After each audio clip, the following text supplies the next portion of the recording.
ओम।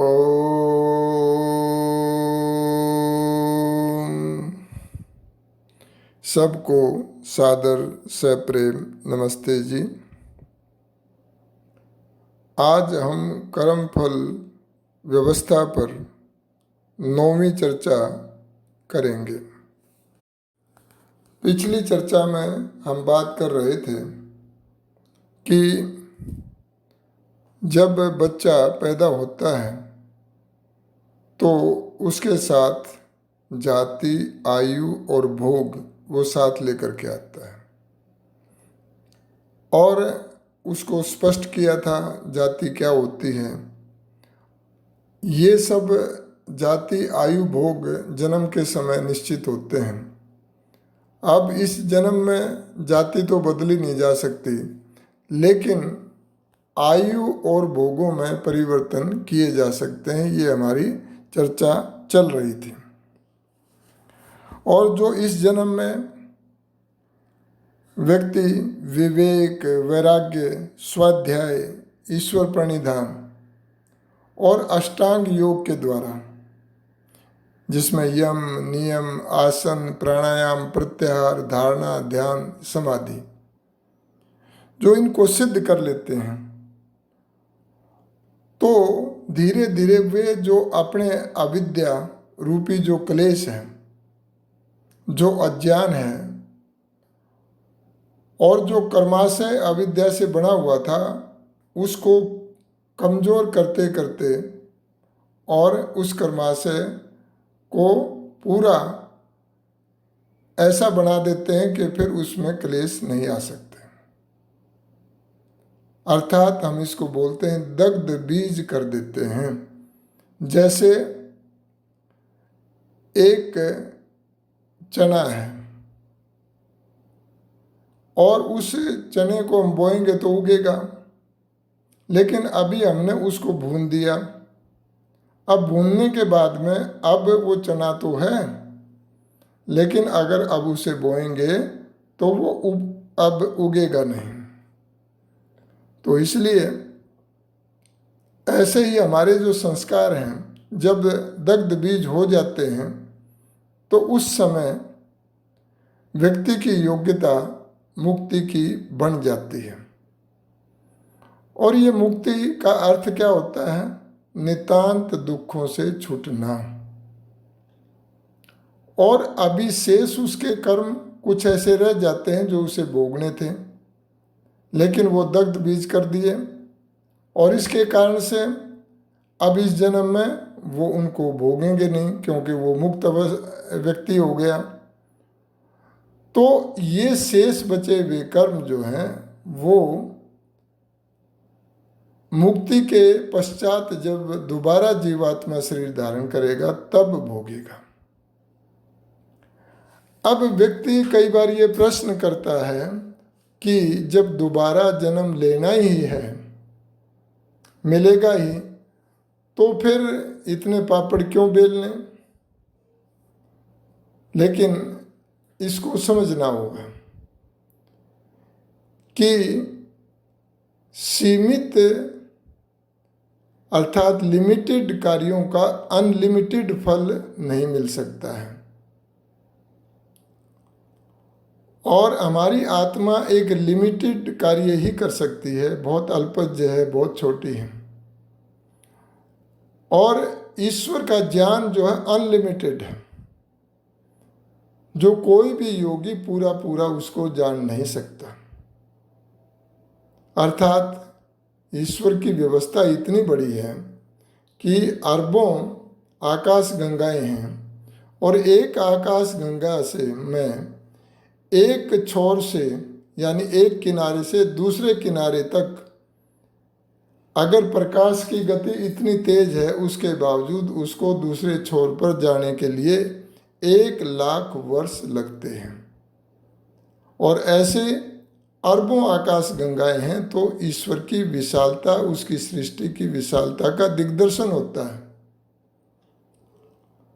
अब मुक्ति का पीरियड कितना होता है ये देखना पड़ेगा, क्योंकि वापस तो आता है। तो इसको इस प्रकार से संक्षिप्त में समझा जा सकता है। एक जो सृष्टि चल रही है अभी हमारी, उस सृष्टि की अवधि जो है वो 4 अरब 32 करोड़ वर्ष है। 4 अरब लगभग 4 बिलियन से ज़्यादा है। और उसी प्रकार प्रलय काल भी कितनी है, वो भी 4 अरब 32 करोड़ वर्ष होती है। और इन दोनों को मिला दिया जाए तो कितना हो गया, 8 अरब 64 करोड़ वर्ष हो गया। और इसको मल्टीप्लाई यदि हम करेंगे 36,000 से, तो जो फिगर आती है उतने समय तक जीवात्मा जो अब शरीर के माध्यम से काम कर रहा था सारे, वह ईश्वर के माध्यम से, और जीवात्मा को 24 प्रकार की जो उसकी अपनी शक्तियाँ थी जो सुप्तावस्था में थी, उनका विकास हो जाता है। और वो कहीं पर भी, किसी भी स्थान पर भी, किसी भी आकाश गंगा में जा सकता है, और उसे शरीर नहीं होता, इसलिए किसी प्रकार की न कोई व्याधि है, न कोई दुख है, न कोई पीड़ा है। और ईश्वर के आनंद ज्ञान बल को प्राप्त करता हुआ जहाँ कुछ देखना चाहता है देखता है, जो कुछ सुनना चाहता है सुनता है, और संपूर्ण सृष्टि का दिग्दर्शन करता है। कहीं कोई उसे ना वीज़ा लेना पड़ता है, और ना कोई पासपोर्ट बनवाना पड़ता है, और ना कोई और किसी चंगुल में फंसना पड़ता है। निर्बाध गति से वो अपनी यात्रा करता रहता है, और ईश्वर के सानिध्य से उसका आनंद ज्ञान बल प्राप्त करता रहता है। तो इतनी बड़ी अवधि के बाद अगर एक पुरुषार्थ करके हम उस योग्यता को प्राप्त कर लें, अपनी निष्कामता के कारण से वो योग्यता प्राप्त हो सकती है, शुद्ध ज्ञान के द्वारा वो योग्यता प्राप्त हो सकती है। और उसके लिए हमें उपनिषद और उसके साथ में हमारे जो ग्रंथ हैं, अपने दर्शन वगैरह, वो और वेद आदि का पढ़ना अनिवार्य होता है। अब मुख्य बात यह है कि जो भी हमारे कर्मों के फल मिलते हैं, उनका मुख्य आधार हमारा भाव है कि हम किस भाव से, किस भावना के साथ में कर्म कर रहे हैं। कर्म से ज़्यादा महत्वपूर्ण इसलिए भाव होता है। एक छोटा सा एग्जाम्पल से समझने की कोशिश करेंगे। जैसे डॉक्टर मरीज की चीर फाड़ करता है, तो वो किस लिए, किस भाव से करता है कि मरीज को ठीक करने के लिए उसकी चीर फाड़ करता है। दूसरा दुष्ट व्यक्ति धन लूटने के लिए चाकू पेट में घोंपता है, तो उसका भाव क्या है, लूटना है।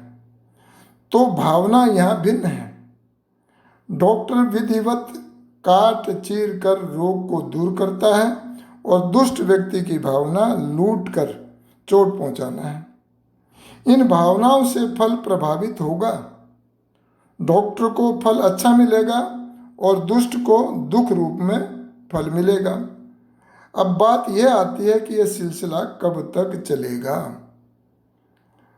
तो जब तक चलेगा जब तक कर्माशय के अंदर अविद्या के संस्कार बने रहेंगे, क्लेश बने रहेंगे। अब ये अविद्या के क्लेश कैसे कैसे होते हैं, एक छोटे से एग्जाम्पल से हम फिर समझने का प्रयत्न करते हैं। कुछ कहते हैं कि दाने दाने पर लिखा है खाने वाले का नाम। तो ये विचार करना है कि विद्या है अविद्या है। तो फिर तो हम कहेंगे कि रुपए रुपए पर लिखा है ले जाने वाले का नाम। तो चोर तो ले गया, तो उसका नाम लिखा था, तो उसके लिए फिर क्यों आप शिकायत दर्ज करवाते हो।